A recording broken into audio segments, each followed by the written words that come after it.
वैसे तो वॉन यहाँ पर आई थी अपने डैड के बारे में जानने के लिए, लेकिन नेट की सच्चाई जान करके वो अपसेट होती है और बिना कुछ पूछे ताचे वहाँ से चली जाती है।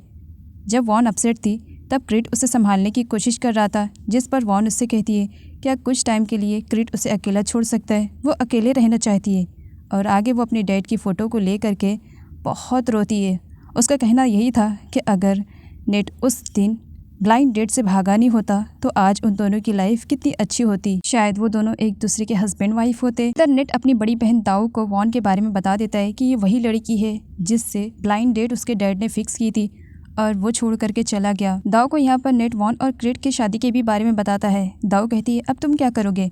नेट कहता है करना क्या है, अपने प्यार को हासिल करना है, क्योंकि मैं जानता हूँ वॉन मेरे अलावा किसी से प्यार नहीं कर सकती। वो दोनों ज़रूर नाटक कर रहे हैं और मुझे सच्चाई जानना है, क्योंकि वॉन जाने से पहले लेटर लिख कर गई थी कि वो मुझसे ही प्यार करती है, तो मुझे धोखा नहीं दे सकती है। वॉन सभी लोगों से झूठ बोल सकती है, लेकिन बात जहाँ नैनी की आती है वो नैनी के सामने झूठ बोल ही नहीं सकती थी। नैनी उसे पकड़ लेती है। नैनी उससे पूछती है कि क्रिट ने जो कुछ भी कहा क्या सच है, क्या वो शादी करके आई है? जिस पर वॉन सच्चाई बता देती है नहीं नैनी ऐसी बात नहीं है, क्रिट मेरी हेल्प करने की कोशिश कर रहा है, बस हम दोनों नाटक कर रहे हैं कि हम दोनों हस्बैंड वाइफ हैं ताकि मैं अपने डैड की प्रॉपर्टी को सेव कर सकूं, और प्लीज़ आप भी इस बात को सीक्रेट रखिएगा। क्रिट वॉन को बताता है कि उसकी सौतेली माँ उन लोगों की जासूसी कर रही है ये जानने के लिए क्या सच में वो दोनों हस्बैंड वाइफ हैं या नहीं, तो उन दोनों को नाटक करना पड़ेगा। प्लानिंग के अकॉर्डिंग जब वॉन की सौतेली माँ उन दोनों पर नज़र रख रही थी तब क्रिट और वॉन इस तरीके से नाटक करते हैं कि मानो वो दोनों रोमांस कर रहे हैं, और यहाँ पर वॉन की सौतेली माँ को अब ट्रस्ट होने लगा था, लेकिन उनके सामने तो अभी तक रोमांस नहीं हुआ था, इसी वजह से फिर भी वो उनकी जासूसी करने का कहती हैं।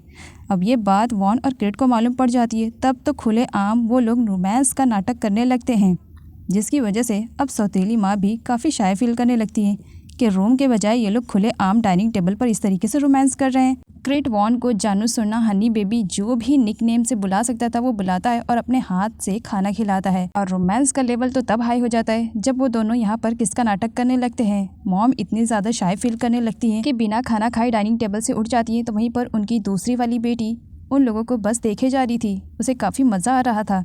तब मॉम उसे बुला लेती है, जल्दी से यहाँ आओ, ये सारी चीज़ें देखने के लायक नहीं है कहकर अंदर ले लेती हैं। जब वॉन और क्रिट को रियलाइज़ होता है कि सब चले गए हैं, तब फिर वो लोग अपना रोमांस वाला नाटक बंद करते हैं। मॉम को यहाँ पर फाइनली इस बात का यकीन आ ही जाता है कि वॉन और क्रिट शादीशुदा हैं। अब बात आती है उनकी बेटी फ़ा के बारे में। यहाँ पर वो अपनी बेटी फ़ा से कहती है कि उसे कोई ऐसा बंदा ढूंढना पड़ेगा जो बहुत ही ज़्यादा अमीर है ताकि कुछ पैसे मिल सके। फ़ा मना कर देती है कि मैं सिर्फ और सिर्फ पुल से प्यार करती हूँ। फ़ा अपसेट थी। वॉन उसके पास आती है पूछने के लिए, जिस पर फ़ा उल्टा वॉन पर ही भड़क जाती है। क्या तुम यहाँ पर मेरे जख्मों पर नमक छिड़कने के लिए आई हो? अगर ऐसा है तो चली जाओ, तुम्हारी वजह से पूल आज तक मेरा नहीं हो पाया और ना ही मैं पूल को देख पा रही हूँ, सिर्फ तुम्हारी वजह से। तुमसे बहुत बुरी तरीके से नफरत करती हूँ। आगे वॉन को फ़ा के लिए काफ़ी बुरा लगता है और वो क्रिट से इस बारे में बात करती है कि पूल और फ़ा को मिलवाना चाहिए। क्रिट भी इसके लिए तैयार हो जाता है। प्लानिंग के अकॉर्डिंग वो लोग फ़ा को लेटर लिखते हैं और किसी लोकेशन पर बुलाते हैं।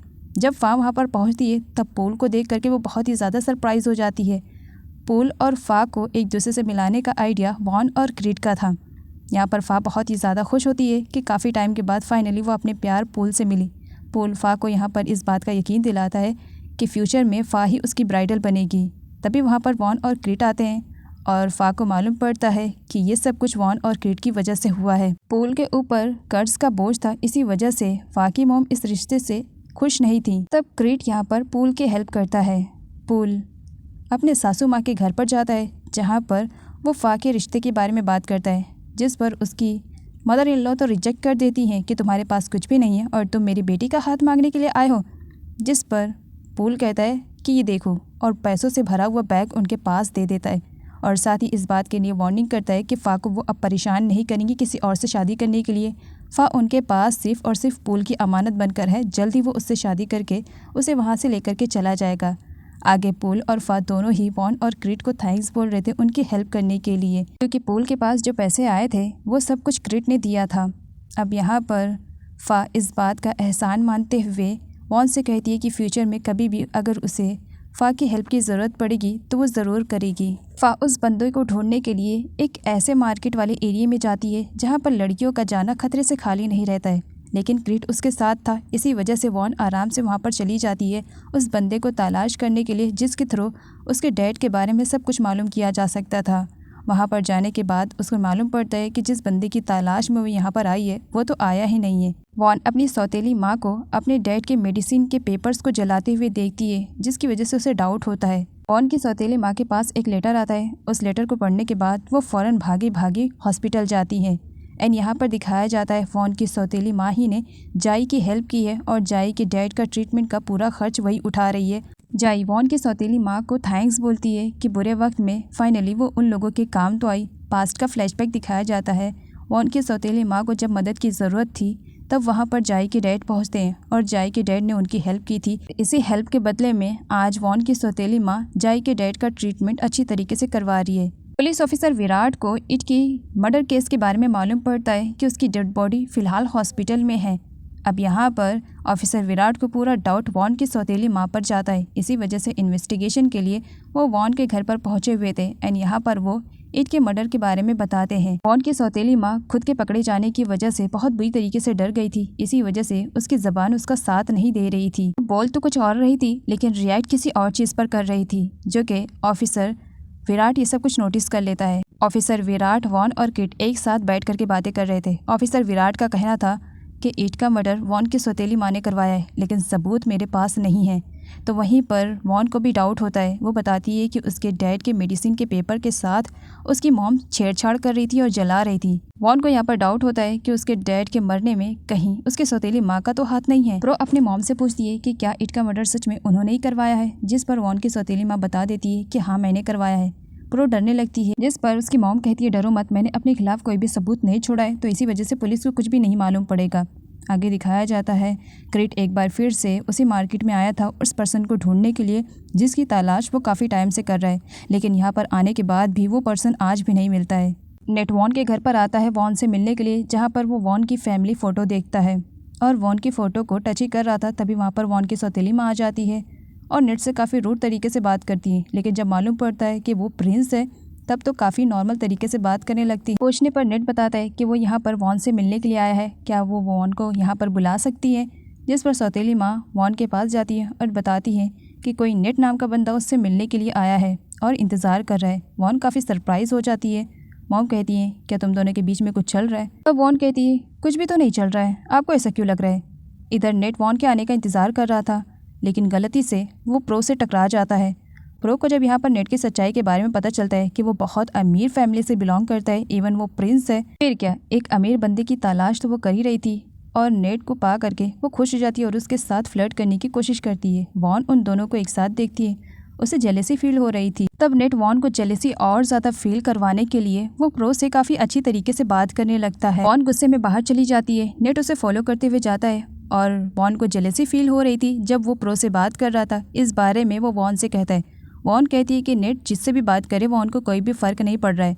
तब नेट वॉन से कहता है फिक्र मत करो, मैं तुम्हें इस बात के लिए फिर से कन्विंस कर ही लूँगा कि तुम मुझसे ही प्यार करती हो, और ये जो तुम और क्रिट मिलकर के हस्बैंड वाइफ का नाटक कर रहे हो जो कि मैं ऑलरेडी खेल चुका हूँ, एक दिन इसकी भी सच्चाई मैं तुम्हारे सामने लेकर ही आऊँगा कि तुम मुझसे झूठ कह रही हो। वॉन और क्रिट आपस में क्या बातें कर रहे हैं प्रो कान लगा करके सुनने की कोशिश कर रही थी, लेकिन तभी वहाँ पर फा आ जाती है और फा प्रो को ऐसा करने से रोक देती है, जिसकी वजह से प्रो गुस्से में वहाँ से चली जाती है। जब वॉन वापस आती है तब फा उसे बताती है कि प्रो उन लोगों की बातें सुनने की कोशिश कर रही थी, लेकिन उसने ऐसा नहीं किया और साथ ही वॉन को अलर्ट रहने के लिए भी कहती है। वॉन, क्रिट और ऑफिसर विराट तीनों इसी बात को लेकर के परेशान थे कि जिस बंदे की तलाश वो लोग कर रहे हैं वो बंदा अभी तक उनके हाथ नहीं लगाए, जिसकी वजह से सच्चाई का पता नहीं चल पा रहा है। वॉन का कहना था वो ज़्यादा दिनों तक इंतज़ार नहीं कर सकती है किसी भी कंडीशन में, बस वो आदमी चाहिए ताकि उसे मालूम पड़ सके कि उसके डैड का कातिल कौन है। वो जब अंदर आती है तब देखती है कि उसकी सौतेली माँ तो अपने रूम में लॉक लगा रही है, जबकि बेसिकली तो वो ऐसा कभी नहीं करती थी, जिसकी वजह से वॉन को डाउट होता है ज़रूर रूम में कुछ है। इसी वजह से आधी रात गए वो फा के पास जाती है और उससे हेल्प की डिमांड करती है कि क्या वो उसकी हेल्प करने के लिए तैयार है। फा फ़ौरन मदद करने के लिए तैयार हो जाती है कि तुमने मेरे पुल को मुझसे मिलाया, तुम्हारे लिए मैं तो सब कुछ करने को तैयार हूँ। तब वॉन फा से उसकी मॉम के रूम की चाबी लाने के लिए कहती है। फा तैयार हो जाती है। फा अपनी मॉम के लिए मिल्क लेकर जाती है कि मॉम आपकी तबीयत ख़राब रहती है, आप मिल्क पी लो, और अपनी मॉम को बहला फुसला करके अपने झांसे में ले लेती है और मौका पा करके की का छाप ले लेती है जिसकी वजह से वॉन काफ़ी खुश हो जाती है क्योंकि अब डुप्लीकेट चाबी उसने बनवा लिया था। और अपनी सौतेली माँ के ना होने पर वो रूम में घुसती है और छानबीन करना स्टार्ट करती है। काफ़ी स्ट्रगल के बाद भी उसे अपनी सौतेली माँ के खिलाफ कोई भी सबूत नहीं मिल पाता है। इधर सौतेली माँ भी जल्दी वापस घर आ जाती हैं, जिसे देख करके सर्वेंट काफ़ी डर जाती हैं क्योंकि सर्वेंट भी इन सब की प्लानिंग में इन्वॉल्व है। वो वॉन को अलर्ट करना चाह रही थी, लेकिन सौतेली माँ सामने खड़ी थी, वो कैसे कहती। सही टाइम पर क्रिट सिचुएशन को संभाल लेता है। वॉन की सौतेली माँ के आने से पहले वो उनके रूम में लॉक लगा देता है और वॉन से कहता है कि वो रूम में ही कहीं छुप जाए, जब उसकी माँ चली जाएगी तब वो डोर को ओपन करेगा। वॉन फटाफट बेड के नीचे छुप जाती है जहाँ पर उसने अपने फेस पे हाथ रखा हुआ था। तभी सौतेली माँ अंदर आती है और कुछ डॉक्यूमेंट लेती है और वहाँ से चली जाती है। वॉन को उस बेड के नीचे से एक डायरी मिलती है जिसमें उसकी सौतेली माँ ने उसके डैड के बिजनेस में कितना गड़बड़ घोटाला किया है, इन सब का रिकॉर्ड लिखा हुआ था, जिसे देख करके वॉन काफ़ी परेशान हो जाती है कि मेरी मॉम ने इस तरीके से मेरे डैड को बर्बाद किया है। आगे इन सब के बारे में वो क्रिट को बताती है। साथ ही वो ये भी कहती है कि अब तक उसकी सौतेली माँ को जितना गड़बड़ घोटाला करना था उन्होंने कर लिया, अब से वो खुद ही अपने डैड के होटल के बिज़नेस को संभालेगी। नेक्स्ट मॉर्निंग अपने डैड के होटल में चली जाती है जहाँ पर उसकी सौतेली माँ उसे देख करके काफ़ी गुस्सा करने लगती हैं। उन्हें डर था कि वॉन अगर इस होटल के काम में इन्वॉल्व होगी तो उसे सब कुछ मालूम पड़ जाएगा कि कितना गड़बड़ घोटाला हो रहा है, और वॉन इन्हीं सब की वजह से तो यहाँ पर आई थी। वॉन की सौतेली माँ वॉन को वहाँ से जाने के लिए कहती है। वॉन मना करती है, मैंने इतनी पढ़ाई इस वजह से नहीं की है कि अपने डैड का बिजनेस इस तरीके से लावारिस छोड़ दूँ, मैं बस अब अपने डैड का बिजनेस संभालना चाहती हूँ। इस पर सौतेली माँ का कहना था कि इस होटल में वैकेंसी खाली नहीं है, हाँ बस एक वेटर की वैकेंसी खाली है। वॉन वेटर की वैकेंसी पर ज्वाइन होने के लिए तैयार हो जाती है। वो किसी भी तरीके से अपने डैड के बस होटल में रहना चाह रही थी। वॉन का कहना था कि काम छोटा या बड़ा नहीं होता है, काम काम ही होता है। फिर जब वॉन से मिलने के लिए उसके घर पर आता है तब उसे सर्वेंट के थ्रू मालूम पड़ता है कि वॉन आज अपने डैड के होटल पर गई हुई है, वहीं पर ही उसकी मुलाकात हो सकती है। इधर वॉन को वेटर वाले सारे काम सिखाए जा रहे थे और वॉन अपने कस्टमर का ऑर्डर लेने के लिए जा रही थी। इत्तेफाक से उसका पहला कस्टमर नेट ही निकलता है।